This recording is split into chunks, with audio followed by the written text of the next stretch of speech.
L'architecture orientaliste, pour faire simple, c'est une forme d'architecture souvent située en Europe, mais pas exclusivement, et qui est inspirée par la large palette de monuments à travers le monde islamique.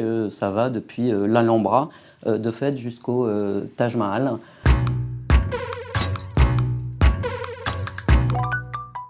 C'est une architecture qui s'incarne en Europe souvent dans des lieux de type festif, dans l'architecture de la villégiature aussi. Et puis après, il y a une autre dimension plus politique qui, elle, s'applique dans les colonies. Disons, il y a une politique, sinon de séduction, d'assimilation des populations et, je veux dire, on construit des choses dans le style de là-bas.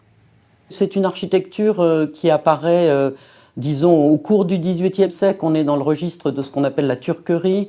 Ensuite, les contacts entre l'Europe et le monde islamique se multiplient à partir de l'expédition d'Égypte, donc entre 1798 et 1801. Et à partir de là, il y a une familiarité de plus en plus forte de l'Europe artistique avec ces formes-là. Un moment important dans la diffusion de l'architecture orientaliste, ce sont les expositions universelles, puisque chaque nation participante doit représenter son architecture.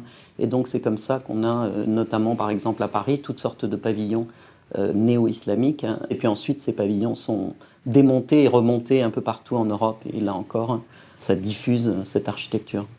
Un bâtiment très emblématique de l'architecture orientaliste, c'est l'hôtel de ville de Sarajevo, construit à la fin du XIXe siècle avec des emprunts à toute la gamme de l'architecture islamique.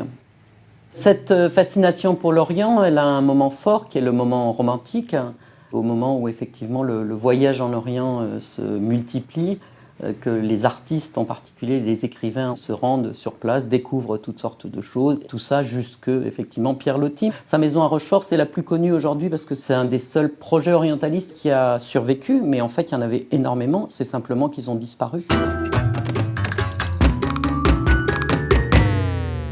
Si l'architecture orientaliste est assez peu connue, elle a tout de même représenté au XIXe siècle un moment très important de la rencontre interculturelle.